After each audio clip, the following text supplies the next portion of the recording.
We've got three speakers, one of whom will be here in a moment, and they're going to speak for 12 minutes each, and I'll introduce them as they get up to speak, and they will then have plenty of time for questions and contributions. Just about that, we are recording these meetings, and we would like people to come up to the front when they speak, and the speakers as well, to go over to there and use the microphone. So, without further ado, I'd like to introduce Naomi Wimborne-Idrissi, who's a founding member of the Jewish Voice for Labour, and is going to be speaking for 12 minutes. Welcome.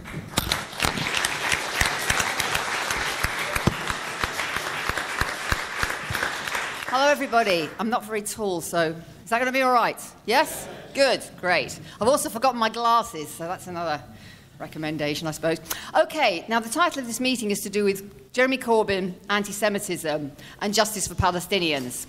I'm going to focus on the Jeremy Corbyn bit, really, and the anti-Semitism aspect, because, as you're probably aware, since Jeremy Corbyn appeared on the list as a possible leader of the Labour Party, the attacks began on his record, and in particular on his record as somebody who has shown solidarity with Palestine over the years. And the media build-up of hostility towards him has been so extraordinary. I thought I'd regale you with something that some of you, if you're London-based, may have seen before.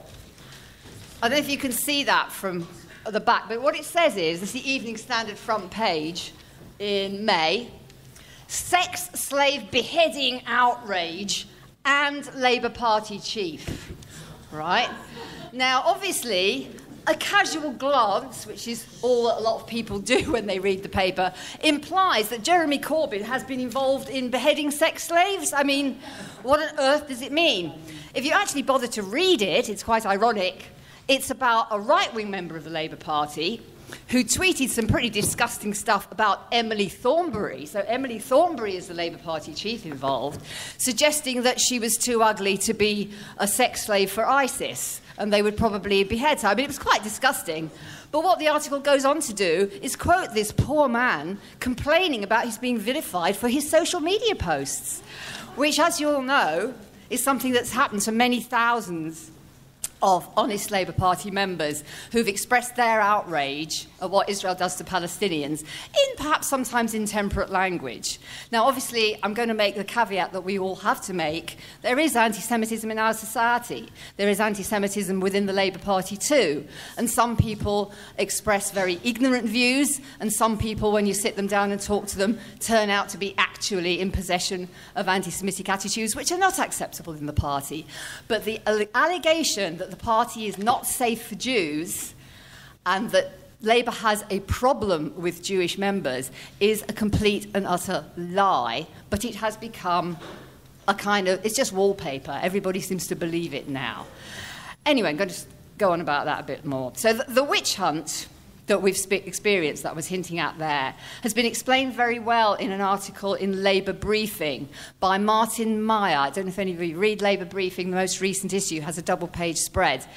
Martin Meyer represented Unite, the union, on the Labour National Executive for 6 years until last year.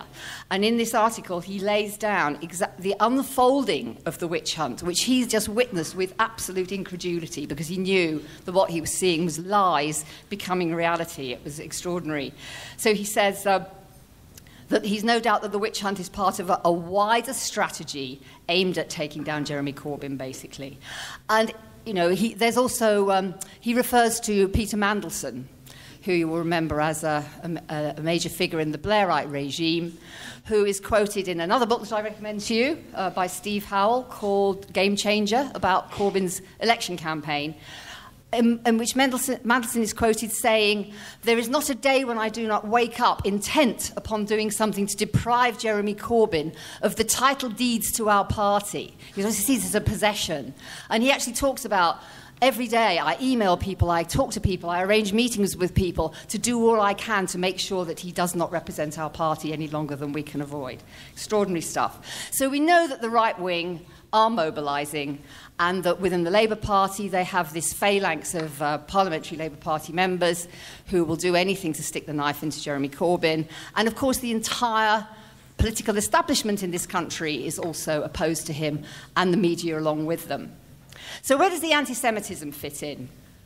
Well, people have been heavily criticised for suggesting that allegations of anti-Semitism have been used as a weapon, as Len McCluskey did and was vilified for it.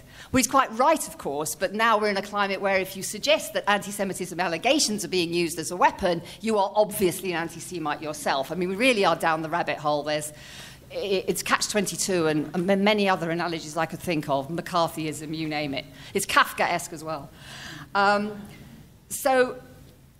Hang on. Oh, yes. If you're in the pro-Palestinian movement, we're used to this. This has been going on for years. The allegation that any support for Palestine or any criticism of Israel is, in fact, rooted in hatred of Jews. We are totally accustomed to having this allegation thrown at us. The Zionists have been doing it, well, forever, really, because as I think Rob may explain, Zionism as an ideology actually depends upon the existence of anti-Semitism and, in fact, an acceptance of anti-Semitism, because without anti-Semitism there would be no justification for the Zionist ideology, which is based on the idea that the only way you can save the Jews from anti-Semitism is to escape from the societies in which we live, not to have alliances with other anti-racists and anti-fascists, not to combine, certainly not to take part in class struggle in solidarity with others, but to escape and to create a Jewish-only society. That's at the root of Zionism. So all of us who've been working for justice for Palestine for years are acquainted with this.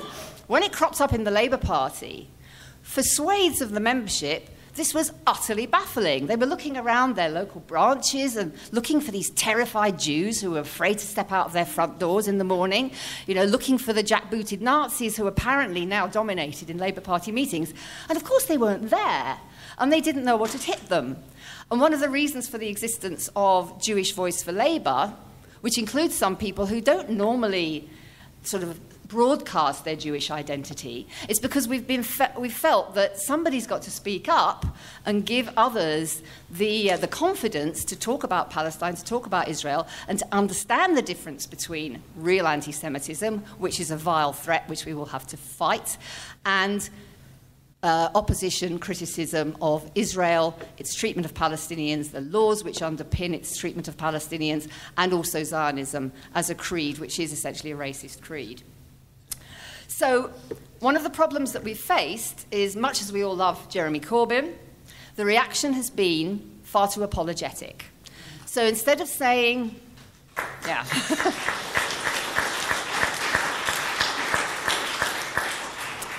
So instead of saying to these self-proclaimed representatives of the Jewish community, which is, of course, as broad as any other community and representative as many different opinions as any other community, instead of saying to the Board of Deputies and the Jewish Leadership Council and others who are firmly Zionist in their orientation, we know what you're doing, we know you don't like our new leader because he is in support of justice for Palestinians, we understand that there may be genuine anti-Semitism and we will take care of that, but we're not discussing this with you in detail, we are not going to back down, we're not going to agree with you in your perception of our party as rife with anti-Semitism. He didn't do that, of course.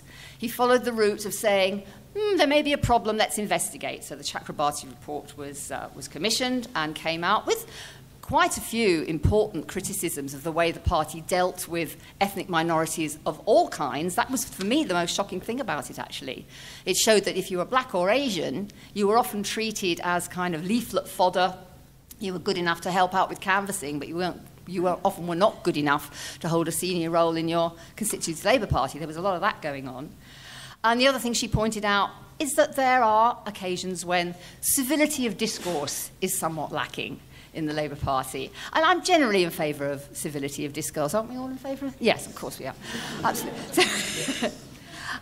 So there were good things in the Chakrabarti report, in particular the way she identified the lack of natural justice and transparency in the disciplinary procedure.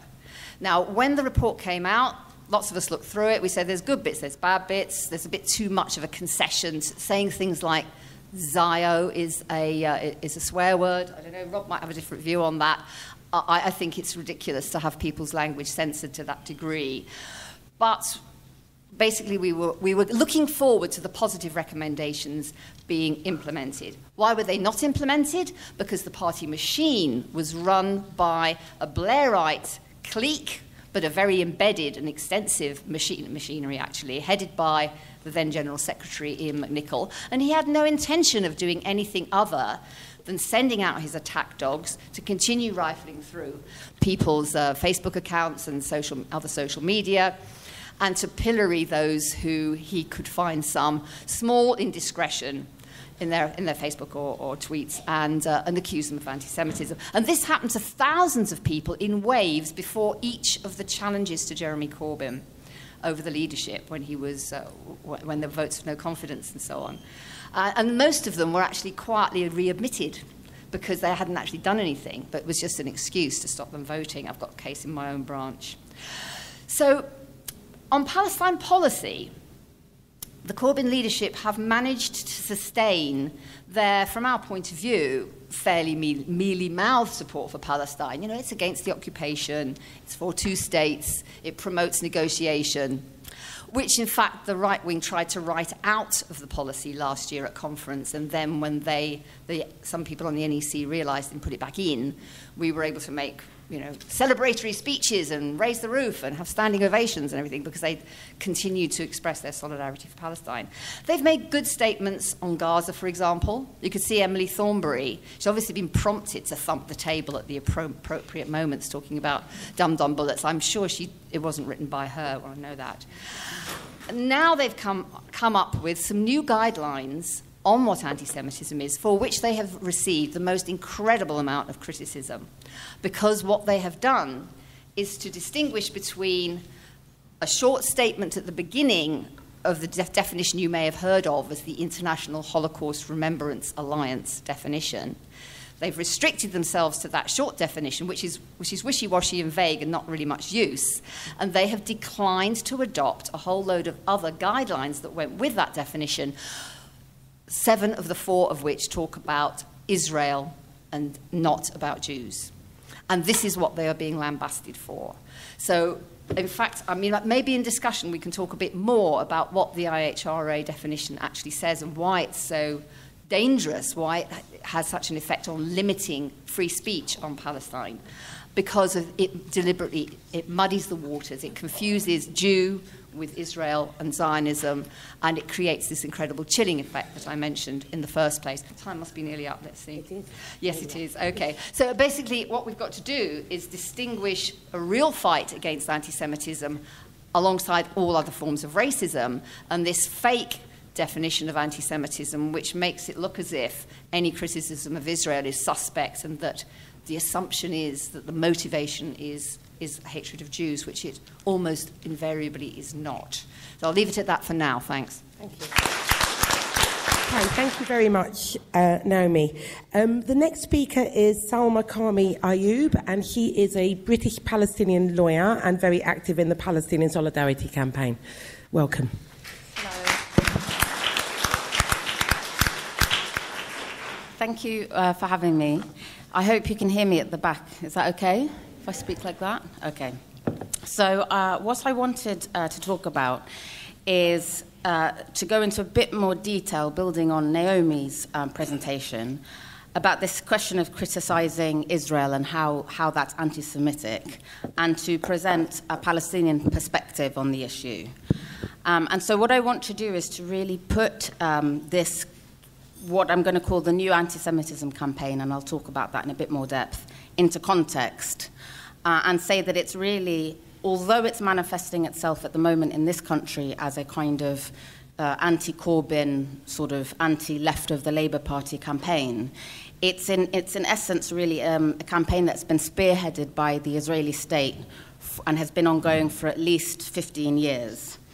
And I want to say that its purpose, I think, is to try to address Israel's legitimacy crisis, which I'll explain why I think Israel has a legitimacy crisis, and to create a situation in which any questioning of Israel's legitimacy is not permissible or not possible. And finally, to talk about the effect of this campaign, if it is to succeed, on Palestinian advocacy and why it's so destructive for the campaign to achieve Palestinian rights. So just to start with, why am I saying that this is an Israeli spearheaded campaign? So what the campaign is, in my view, is it's a campaign to kind of entrench the idea that there is such a thing as what's called a new anti-Semitism. And you hear this phrase being first mentioned a long time ago in the 1970s by Israel, but it didn't really come to the fore until about 2001, where in response to the UN's Durban conference, which was a conference about anti-racism in general, in which there was a discussion about whether Zionism constituted a form of racism, what Israel did is it set up this new body called the Coordination Forum for Countering Anti-Semitism. And that body created this concept of the new anti-Semitism. And it explicitly defined the new anti-Semitism as anti-Zionism. And it started to basically promote this notion that if you criticize or oppose Zionism, or the so-called right of Israel to exist, you are, by definition, you are necessarily an anti-Semite if you do that. And we see that now on the Israeli Ministry of Foreign Affairs website. We have a webpage describing this new anti-Semitism. You see it cropping up in Netanyahu's speech to the UN General Assembly in 2014. Mark Regev, as the UK's new ambassador for Israel, also has been talking about this in the media. And then finally, you have the adoption, after lobbying by pro-Israel groups, of this IHRA definition that Naomi mentioned. And one of the examples, so-called illustrative examples in this definition that I think is the most interesting and that goes to the heart of this new anti-Semitism question, is an illustrative example that says it's anti-Semitic to deny the Jewish right to self-determination, for instance, by claiming that a state of Israel is a racist endeavor. So there you see that the assertion is made quite explicitly. If you deny a so-called Jewish right to self-determination through the creation of a Jewish state in Palestine, i.e. Israel, or if you in some other way deny kind of the right of Israel, meaning again this Jewish state in Palestine, to exist, you are anti-Semitic. So I think that's basically what I would like to focus in on, is that particular aspect of this new anti-Semitism campaign, which is the one that says if you deny Israel's right to exist, you're an anti-Semite. And so what it does is it conflates anti-Zionism with anti-Semitism in particular, and I'll come back to that in a moment. So what do I think the purpose of this campaign is, which is, as I said, primarily an Israeli state spearheaded campaign? I think it is to address Israel's legitimacy crisis. So why does Israel have a legitimacy crisis at the moment? I think there's two aspects to this. For those of you who follow the Israel-Palestine issue a lot, this will be all familiar to you.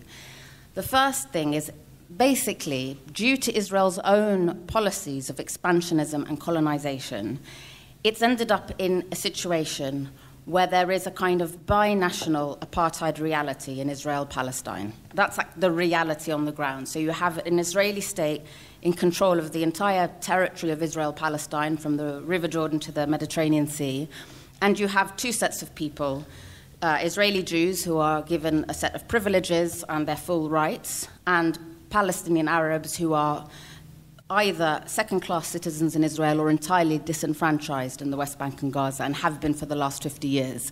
And of course, that binational apartheid reality is not acceptable in the 21st century. So all kinds of things happen. You know, Israel has to carry out human rights abuses to maintain it. The Palestinians react and respond to those abuses with their own resistance. Israel then has to take counter-resistance measures, which are in themselves repressive.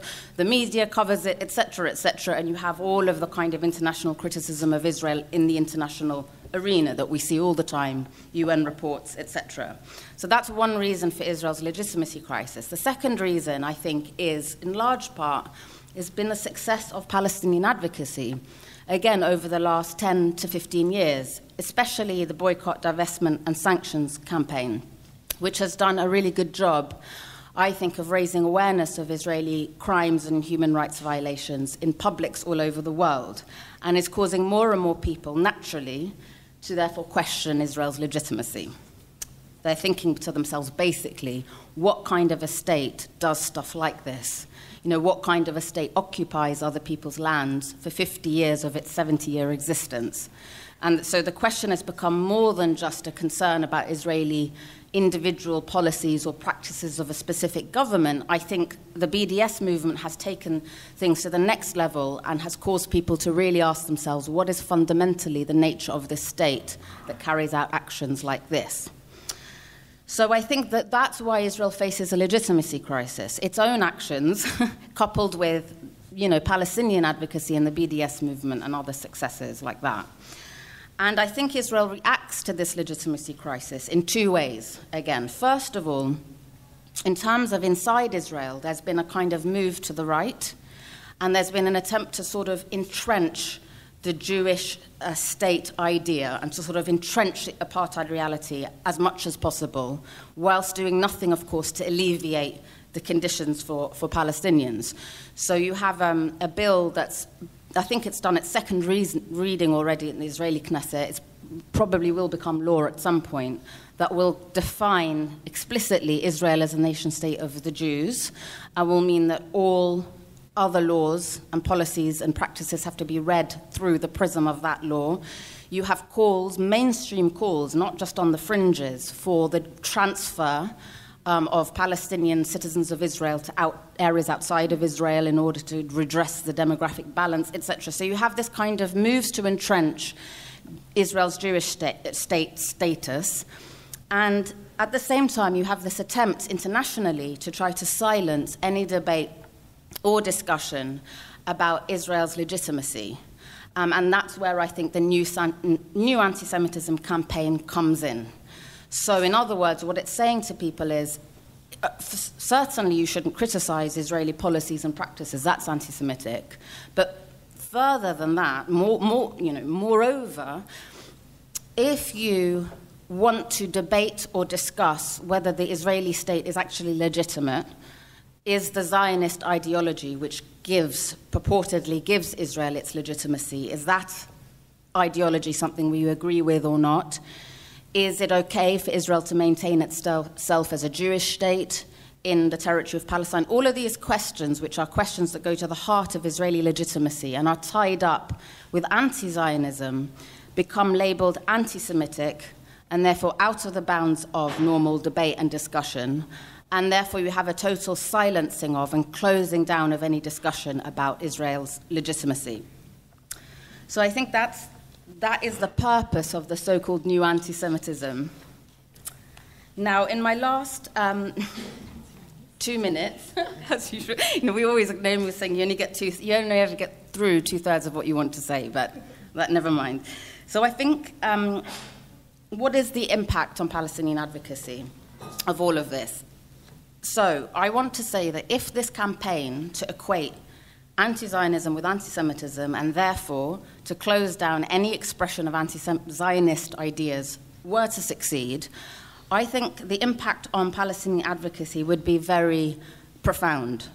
So I think the first thing it would do, it would mean that Palestinians or their supporters couldn't voice criticism of policies which are central to the Zionist project or the Zionist ideology. So, for example, many of Israel's policies, like the way that Jews anywhere in the world are automatically allowed to so-called return to Israel and acquire citizenship of the state, whilst the Palestinians who are refugees are denied parallel rights, that particular policy isn't something you could criticize because that policy is central to the Zionist project.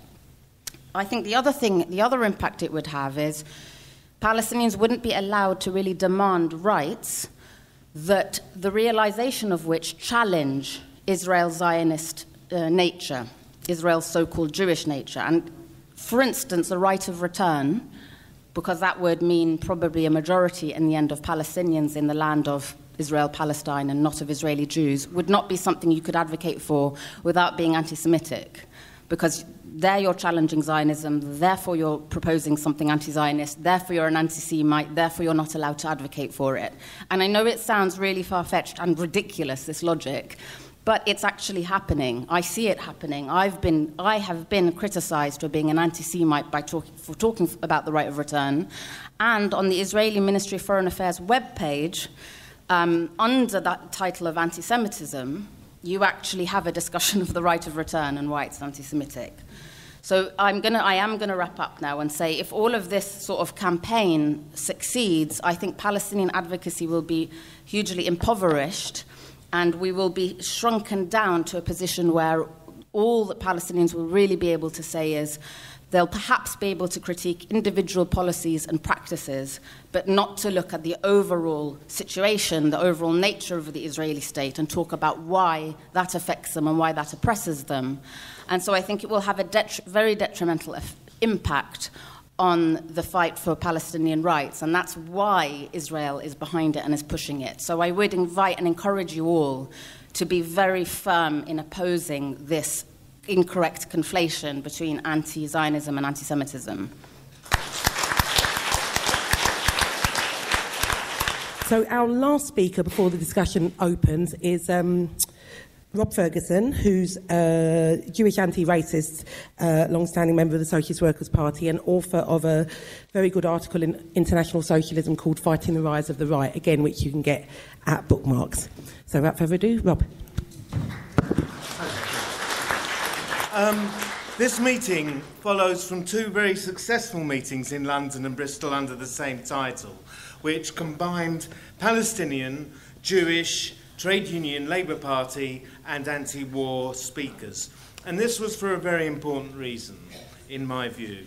The charges of anti-Semitism against Labour since 2016 are clearly part of an attempt to delegitimise Corbyn's success and popular support. They are also, as Salma has so forensically described, an attempt to delegitimise solidarity with the Palestinian struggle and criticism of Israel.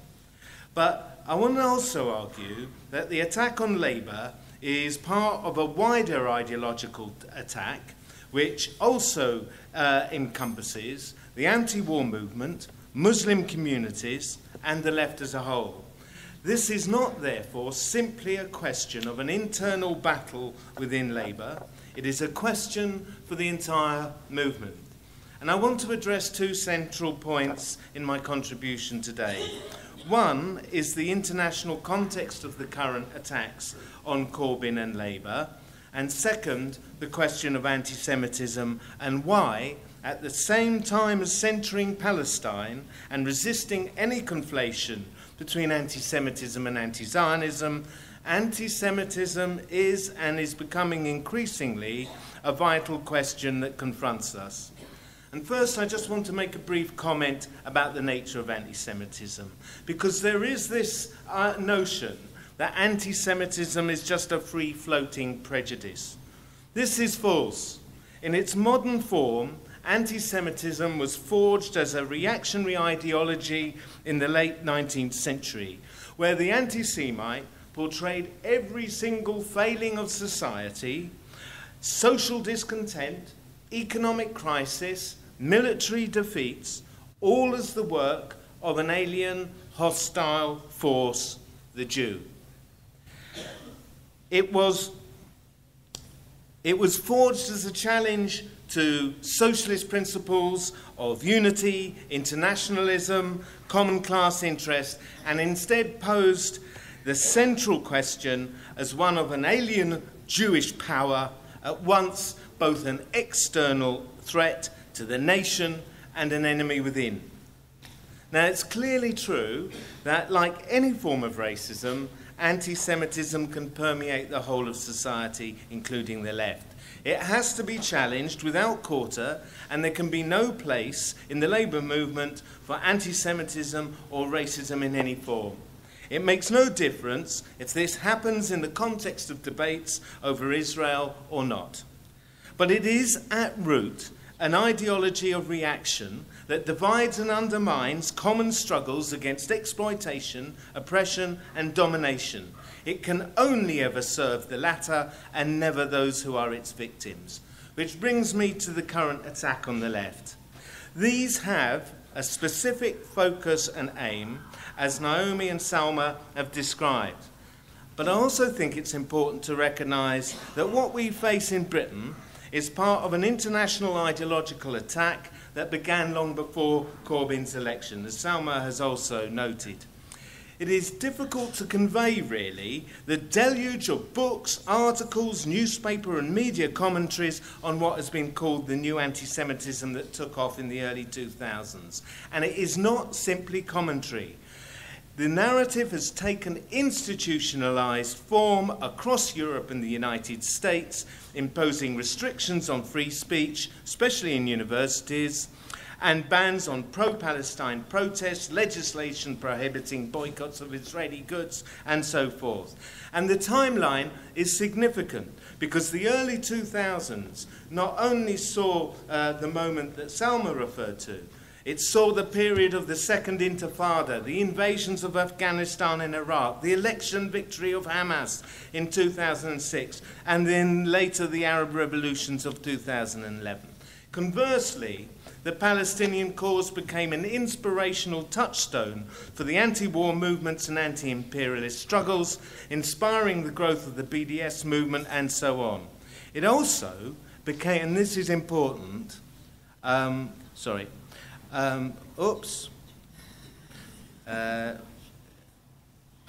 It also became a touchstone for the targets of Islamophobia and the war on terror, the Muslim and refugee communities here in Europe.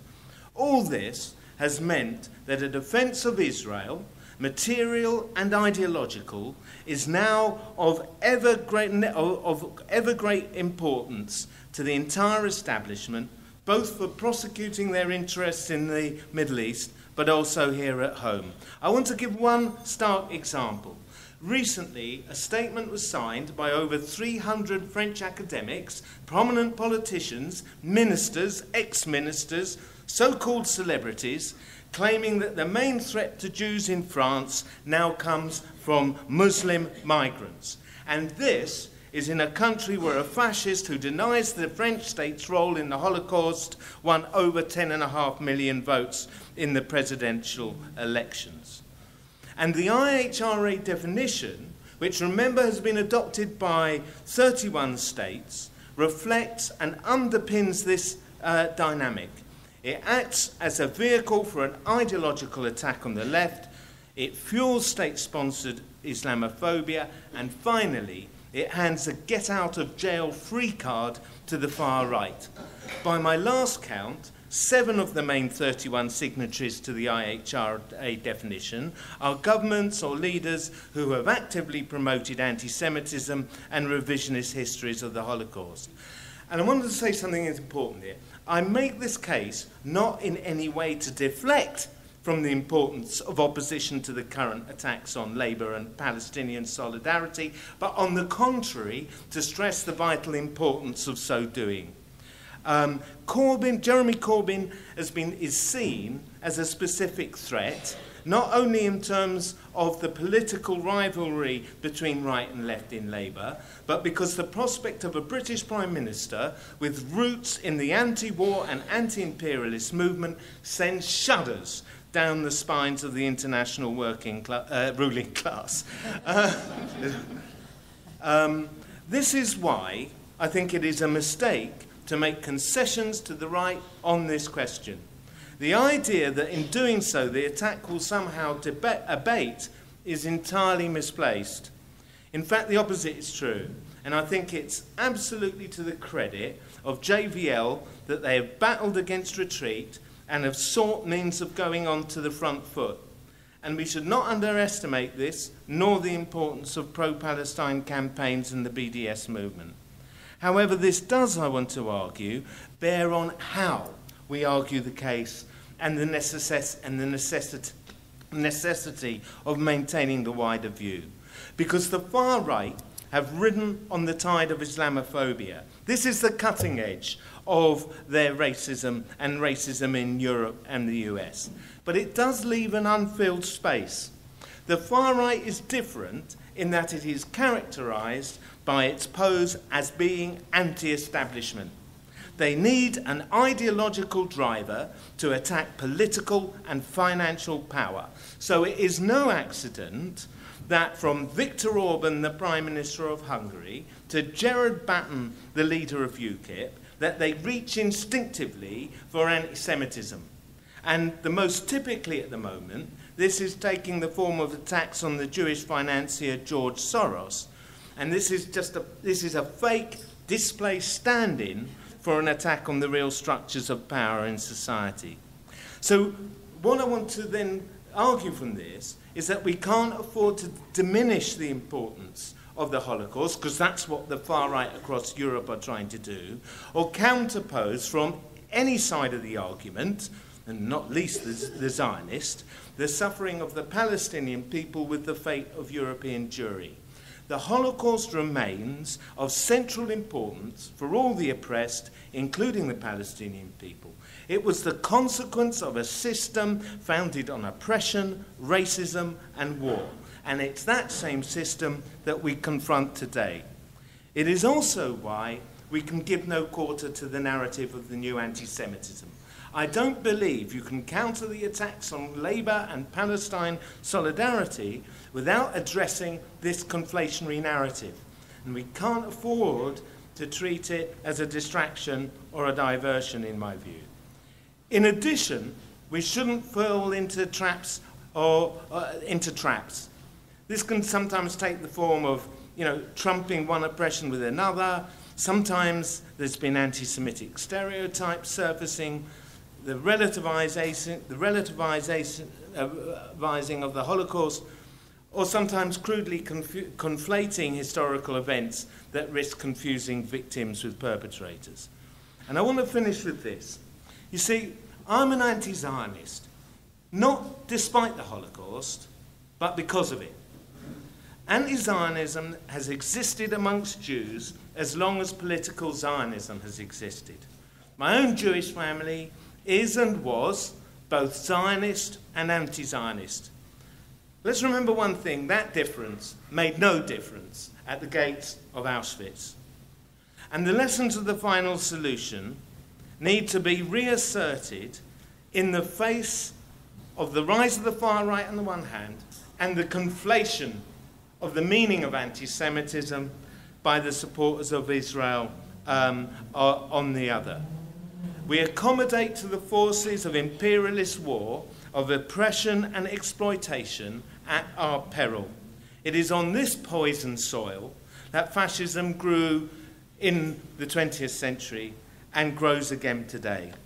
And I don't accept that Zionism is the natural political home for Jews. Our safety does not lie in an oppressive Jewish state and the dispossession of the Palestinian people, but in a common struggle with all the oppressed against a system grounded in war, national oppression, austerity, and racism. And it lies against the despair and fury and destruction of the system in which we live. It lies in a struggle of hope, a struggle for a different society, and a struggle for a different world.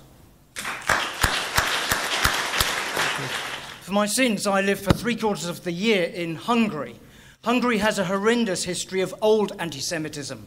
In 1944, the Hungarian government deported 565,000 Hungarian Jews to Auschwitz in alliance with Nazi Germany, where they were systematically murdered. But it's not just an old phenomenon in Hungary, it's there right now. Quite recently, a Jobbik, far-right, anti-Semitic councillor in Budapest, using George Lucas's Jewish name, Lowinger, secured the agreement of the council to remove his statue from a park. But it's worse than that, because in the centre of the government of Hungary, the Orbán-Fidesz government, which has just been elected by a larger majority, he now has absolute power within Hungary, they've been using an anti-Semitic campaign against George Soros funded by the taxpayer. It's a government campaign for the last year, claiming there was a plan by this Jewish financier, and they don't have to use the word Jew. Everybody knows he's Jewish in Hungary, and everybody knows what signal they're sending to those people in Hungary who are anti-Semitic. And the claim is that the Soros plan was to bring in very large numbers of immigrants and refugees, and by that they mean Muslims, in order to undermine the wages of already impoverished Hungarian indigenous workers. An anti-Semitic campaign that has been successful. So extreme was it that they placed on the floor of the trams in Budapest pictures of Soros, which are plastered all over Budapest and all over Hungary. He's probably the most famous person in Hungary, most recognizable. Put them on the floor so that people could walk over his face. When they did this, the Israeli ambassador was finally moved to denounce the government for anti-Semitism, only to be told by the Netanyahu government in Tel Aviv that he was not to do this, that the Orban government were allies of Israel, and that there was nothing really wrong with it. Netanyahu, of course, likes Orban's anti-Muslim attitude. He also hates Soros, who finances organisations which are critical of this extreme right-wing Israeli government. That's the kind of phenomenon that we're dealing with. Real anti-Semitism, not fake anti-Semitism, and the fantasy anti-Semitism that Mark Regev has been raising against Jeremy Corbyn.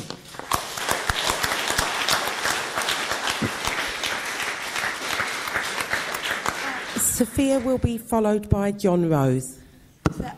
I'd like to thank the speakers. I agree with everything that all three of you said. I don't believe that the Labour Party has a specific problem with anti-Semitism. Instead, I believe that some parts of the Labour Party, the political establishment and the right-wing media have a clear problem with Jeremy Corbyn. I mean, we don't have to explain why that is. As socialists, we can all see why they, time and time after again, they attack him. But I think we should make it absolutely clear that if the establishment did have a genuine concern with the rise of anti-Semitism, the rise of Islamophobia and racism in general, then they would be treating examples with equal weight. And they're not doing that in the media. I think I said this yesterday, but I think it's worth saying again. At the very same time, the run-up to the local council elections, at the very same time when Shami Chakrabarti was being attacked, Jeremy Corbyn was being attacked, and so was Ken Livingstone, you had a Tory councillor who was rightly suspended, but you had a Tory councillor tweet that he was sweating like a Jew in an attic.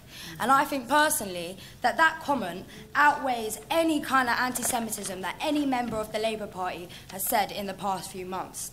And not only that, like Rob said and the speaker just before me, so thanks for that, for kind of covering it for me.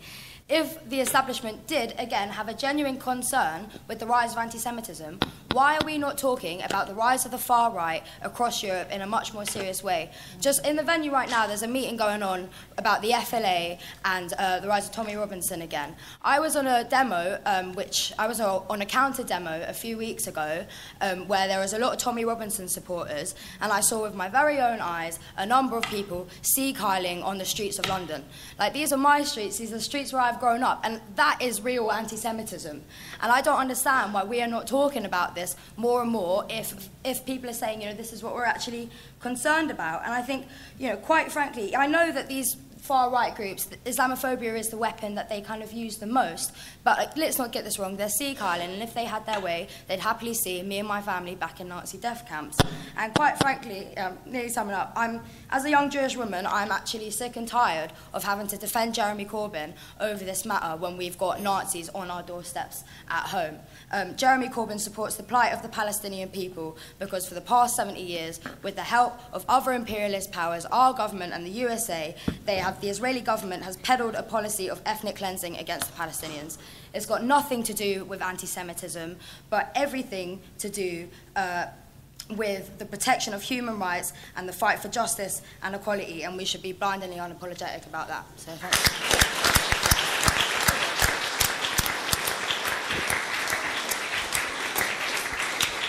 Thank you. John Rose will be followed by Robert Crick. One of the things that's already clear from this meeting is the complexities of the current international crisis have become a kind of have become partly concentrated around the Israel-Palestine crisis inside the Labour Party. It's quite fascinating that that's the case. And the question is, how do we address that? And I'm particularly impressed with the emergence of Jewish Voice for Labour. I think they need to be given a huge amount of support. And they are being, or have been, really hammered. If you remember that demonstration, which the Board of Deputies called outside the House of Commons, when the kind of anti-Semitism hysteria was at its crisis inside the Labour Party, very many Labour MPs, who quite frankly should have known better, lined up with the Board of Deputies platform. The Jewish Voice for Labour group called a counter-demonstration quite correctly and didn't get one single Labour MP. Now that needs to change. That's not to say all those Labour MPs don't support a Jewish voice for Labour, which is pro-Palestinian. Some of them would quite like to, but at the moment, and it's very worrying, they don't have the confidence. So we need to think of ways of giving them the confidence, because we want this debate. It's absolutely true that historically the British Labour Party has been a pro-imperialist party and certainly pro-Zionist. They've always had a very strong Zionist contingent. Today it's called the Jewish Labour Movement. But they have got no right to try to block an alternative Jewish voice, which is pro-Palestinian. And it matters a great deal that voice grows. And it became a touchstone issue around Ken Livingstone. Livingstone made a stupid remark about Hitler and Zionism. How would you address that? You address it by explaining in public it was a stupid remark, at the same time publicly exonerating Livingstone from the false accusations of anti-Semitism. That's not so complicated. That's quite easy, relatively easy to do. There are lots of experts who are perfectly capable of writing that article. That article was not written. Quite the reverse. It was allowed to fester, the idea that Livingstone, because he made this remark, was anti-Semite, was effectively ousted out of the Labour Party. That is very serious. The ousting of Livingstone is serious, and it's a symptom of how far that rot has gone. Is that 1 or 2 minutes? That's 2 minutes. Oh dear. Well, okay, right. You'll have to imagine my conclusion.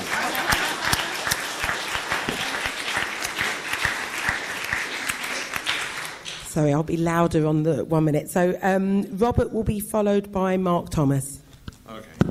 Cut the long story short, I live in a town where we don't do politics because we're all conservatives. And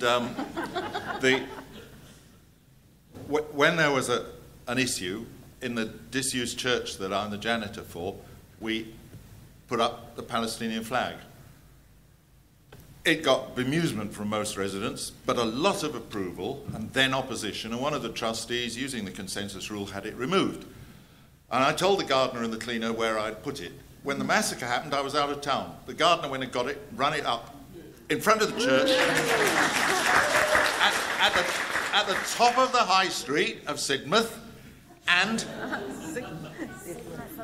after lots and lots of things were going on, and the trustee came back a little more shamefacedly, and I said, yeah, all right, there's been a massacre. I wouldn't fly the swastika alongside the flag of the Star of David during the Warsaw Ghetto to show impartiality. Anyway, shortly after that, the odd job man said to me, there's been a woman around here. She said, well, who put up that flag? I said, it wasn't me. But she said she wanted to get in touch with you. Well, she rang me up. She's a church warden from the next parish up the road. She said her husband's a retired man who's now teaching at the University of Jericho. She sent him a photograph of the Palestinian flag flying at the top of the high street. He put it around the university. She said it's gone viral around the Middle East. They want to know, what's the Unitarian church flag so we can fly it in return? Now, apart from this sort of jokey story, what struck me strongly was just how isolated, how unsupported must people be that they feel delight and enthusiasm and gratitude just for one Palestinian flag flying outside a little old dissenting church in the south coast. It shows we've got to carry on supporting medical aid for Palestine and pushing out the story. I could tell you the story of the local Labour Party, but I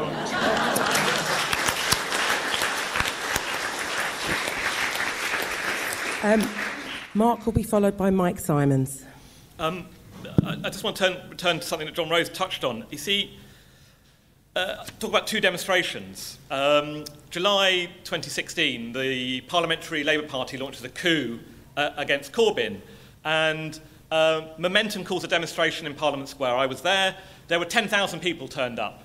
Incredibly confident response that shattered the coup. another demonstration, I think it was April this year, the Board of Deputies, not, I suspect, thinking they could get rid of Corbyn, but an attempt to intimidate and delegitimise not just Corbyn, but the whole of the left around it. What's the response? The Jewish Voices for Labour call a demonstration of 150. Thank God. Fantastic.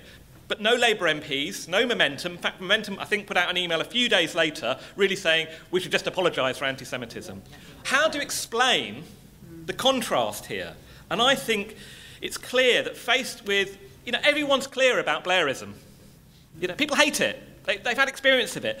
When it came to the question of anti-Semitism, suddenly there's much less clarity, there's much less confidence. Some of the allies of Corbyn, like John Landsman, have not got the same position on it. People soft left, like Emily Thornberry. And there's paralysis, and this is incredibly dangerous. The conclusion I draw is we've got a problem because no one's getting a clear lead from anyone in the Labour Party who could shape the ideas of hundreds of thousands of people. There are people in the Labour Party, like Jewish Voices for Labour, who are clear about this. And I think, as has already started, people outside the Labour Party who are clear about and confident about these questions, and people inside the Labour Party, have to start and to continue to give a lead to trying to shape a response that can then push bigger forces to come in.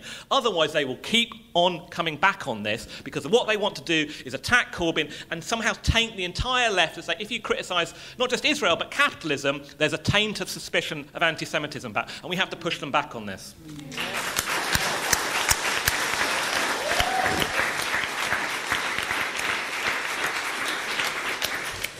Mike will be followed by Sabi Segal. I think it's great that you formed Jewish Voices for Labour, but didn't you form it because there was no response from Corbyn? Momentum really ran away from it. I mean, I was with a friend of mine who's a branch secretary of a constituency Labour Party in South London, and he came out with, we couldn't do anything else, Mike. We couldn't do anything else. As soon as you start arguing back, he's going, you're right, we've got to take a stand, we've got to draw a line. And I tell you, if you don't, then actually you're fueling anti-Semitism. You really are fueling anti-Semitism in this country.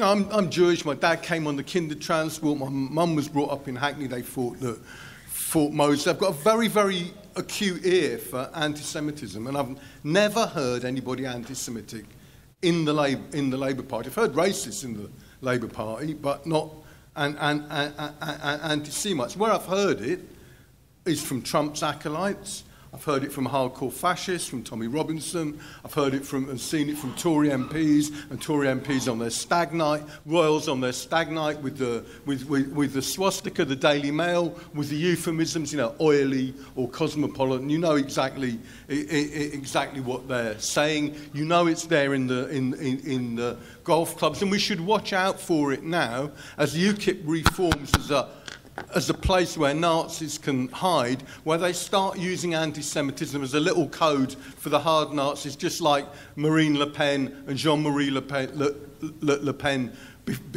before, when they said a Holocaust was a detail of history. It was a code message to the Nazis in the party. Yeah, you're there, you're welcome. Don't lose faith because of this electoral stuff. We should know what's really going on. And I'll tell you this much. I'll just finish on this, right? Islamophobia breeds anti-Semitism, and Jewish people are worried. And we need to take that on board when we argue. My mum died 2 years ago. Last political discussion I had with her, she said, they're doing to the Muslims what they did to the Jews. You can't let it happen. And my mum was a Zionist, right? So she knew, and that's our task today. Okay. Sabi will be followed by John Molyneux, who will be the last speaker in this. Thank you. Yeah, Sabi Segal, speaking as a self-hating Jew. Yes, the first point is Theodor Herzl, the founder of political Zionism, when confronted with the wave of anti-Semitism that swept across France with the Dreyfus case in the 1890s, he said, I've come to understand anti-Semitism. So anti-Semitism and Zionism have always been twins. And we see a further contradiction in Zionist support for and Israel's support for and dependence on Western imperialism. It was surely the contradictions of capitalism in the 1930s that lay at the heart of the Holocaust, that caused the Holocaust. And Israel is reliant, and always has been, on those very forces, the same political and economic forces that destroyed the Jews in Central Europe. Zionism assumes that if you are Jewish, you have to support Israel. You have to support Zionism. In other words, that you're a mindless robot. And I think that is anti-Semitic.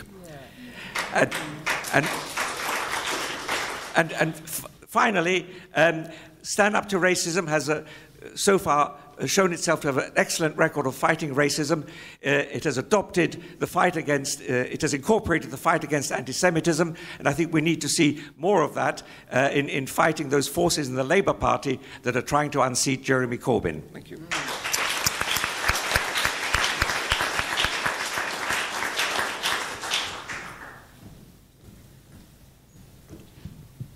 Right, I put on my slip the view from Ireland. I just want to say that the situation in Ireland, the balance of forces and so on, all of this is different. And in Ireland, the pro-Palestinian movement, the movement of solidarity with Palestine, is absolutely on the offensive. There are all sorts of historical reasons, identification with anti-imperialism and so on. But I just thought it was worth reporting on that to this meeting. For example, the Dublin City Council, first of all, on a People Before Profit initiative, voted to fly the Palestinian flag for 1 month over Dublin City Hall. All right. They followed that, Dublin City Council, by voting in favour of BDS, including boycotting Hewlett-Packard and so on. Several city councils around Ireland have voted to fly the European flag and for BDS. Trinity students, the main university in Dublin, had a cross-campus referendum on the question of BDS.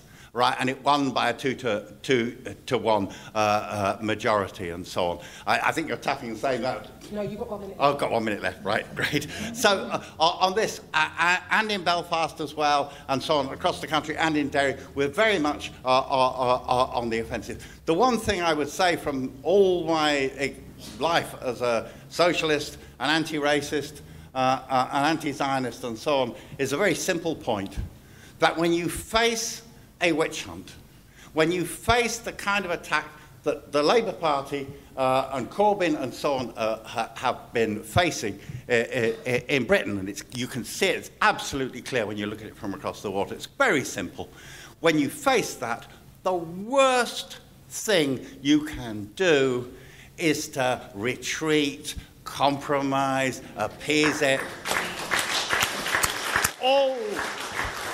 All that will do is the Zionists and the Israeli government and so on will come even further for you, because they are absolute reactionary racists. That's what they are themselves now. They're some of the worst reactionary imperialist racists in the world. They will come for you. Don't retreat. Don't compromise. Come out crystal clear in your position. No support for Zionism, no support for the State of Israel, solidarity with the Palestinians, and no anti-Semitism involved in that whatsoever. And we fight anti-Semitism, real anti-Semitism, wherever it shows its face. So I'll start again with Naomi. Sure you want me to go? Okay. Right, I'll go over there again. Yeah, thank you. Just give it a stop, yeah? Yeah, okay. Right, it's been a very encouraging meeting. Some really well-formulated thoughts from members of the audience there. Excellent stuff. Thank you very much for the welcome to Jewish Voice for Labour. Let's stand on my toes. Hang on. That's better. Please take leaflets, okay? I mean, even if you're not a member of the Labour Party and not able to actually join JVL, you can invite speakers who will come to your PSC group or your trade union group and talk about this whole problem of anti-Semitism, how to counter it, and how to understand where the relationship between Zionism and and anti-Semitism and racism, so that's worth doing. Let me see, a few questions. Somebody asked, why was JVL formed? It was partly because of the rather supine position that was taken by others on the left in the Labour Party. It was also formed because there is within the Labour Party something called the Jewish Labour Movement that I think Rob mentioned, which claimed to represent all Labour Jews. Which is completely inappropriate and inaccurate. And as soon as we'd had that demonstration in Parliament Square and given people the opportunity to see that there is a Jewish voice speaking out for Corbyn and against anti-Semitism and for Palestine, people flocked to join us. It was quite extraordinary. I mean, we're still quite small. We've got several hundred members within a year of being first formed. Half of those are Jewish, and little groups are popping up all over the country. It's really encouraging. It shows that there are people there who desperately want to get engaged with this issue in a positive way, which is very encouraging. So what can I tell you that's hopeful? Thinking about those of you who saw Ilan Pape earlier, trying to find causes for hope. We have started to make some inroads in people's perception of what is anti-Semitism. And the Zionist reaction to the NEC's new guidelines, Labour Party National Executive's new guidelines on anti-Semitism, has been absolutely hysterical. They've said, oh my God, they've abandoned this internationally recognised definition of anti-Semitism. They're driving Jews out of the Labour Party. They're giving permission to every anti-Jewish sentiment. And this is absolute balderdash. It's absolute nonsense. And in fact, there are many, many signs that people, apart from this absurd, I don't know how to describe them really, just off the scale nutcase, including Jonathan Friedland, by the way, this reaction. We've had letters in the paper, in The Guardian, over the last few weeks. I don't know if any of you have seen them. On June the 15th, there was one signed by 27 very prominent Jews saying we want clarity about anti-Semitism. We do not want hysteria. We do not want conflation. We want to be able to fight anti-Semitism by understanding what it really is and by understanding what it is not.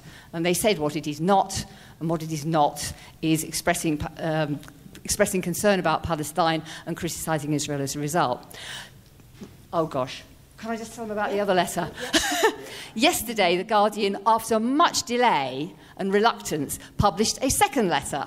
It's all part of the same initiative, this time signed by more than 40 parliamentarians and others. You'll see names there that will surprise you. Stephen Kinnock MP. David Steele, remember him? Lord Warner, a whole number of luminaries who have signed this thing which says, we support what the Jews said the other week. They didn't dare say it until a group of Jewish influential people had said it. There is a move towards rejecting the false definition of anti-Semitism, and I think that's very hopeful. So let me give you the JVL slogan to take away with you, and that is taken from Marek Edelman, one of the great anti-Zionist leaders of the Warsaw Ghetto Uprising. Jews should be never with the oppressor and always with the oppressed. Thank you.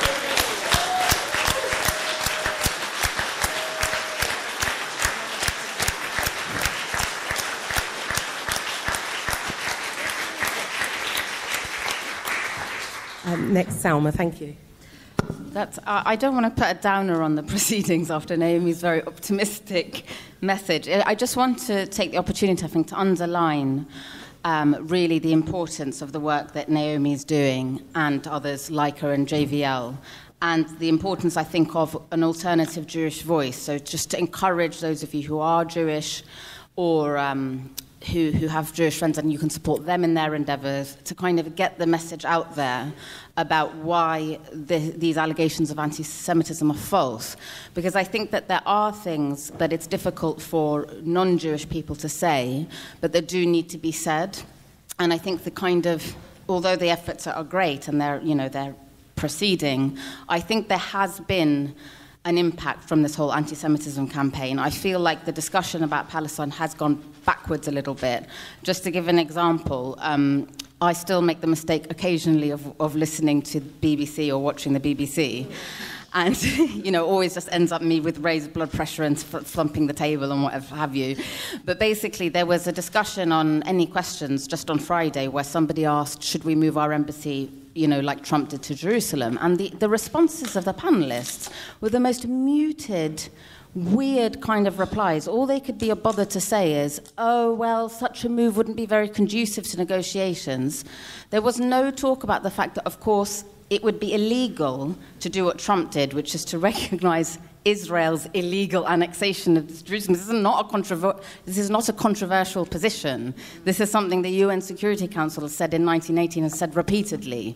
Israel's annexation of Jerusalem and calling it its capital is not lawful. So I was kind of shocked by the fact that none of the MPs or other panelists felt they could actually just say that clearly. And I suspect that that is because there has been a chilling effect. So that's why I would really... How much time have I got left? You've got 1 minute left. Okay, that's why I really encourage people to support Naomi's and others' work and don't take for granted that this thing isn't having an impact, the other side's work isn't having an impact. I just also wanted to say one other thing, just to add, and I don't know if I'm going to be able to express this properly. It's to build on what's already been said, and I think all of you are clued up about this. One of the things that I find so kind of obscene about this conflation of criticism of Israel with anti-Semitism is that I think at the very same time that those pro-Israeli people say to us, you're racist for opposing Israel, they are themselves engaging in something which is very racist or which is premised on a real racism, which goes like this. If you say, okay, Israel is a Jewish state established in Palestine. There was no way for it to have ever established itself or ever be maintained without dispossessing the indigenous Palestinians and without continually discriminating against them. So to turn around to a Palestinian or their supporter and say, if you want to oppose the establishment or maintenance of this Jewish state, you're an anti-Semite, requires the most stunning exercise of kind of self-centeredness. It's an inability to even understand or realize or imagine that you, by the creation of your state, are continually dispossessing, disenfranchising, discriminating against, violating the rights of these other people. And the idea that they're not allowed to therefore oppose your project and that to do so is a form of racism by them, I think requires, for you to reach that conclusion, you are required to have so little regard to the rights of those other people, the Palestinians, to so devalue them. They're not even human beings that are capable of having their own needs or aspirations or rights or asking for those things. So there's an incredible kind of abusive, I suspect it's quite a colonial, and in a weird sort of way, really racist underpinning to the conclusion that you would get to, which is to criticize Israel as anti-Semitic. And I don't know how to express that in a slightly more simply and sort of concisely, but I think that's a message that we also need to really convey. Yeah.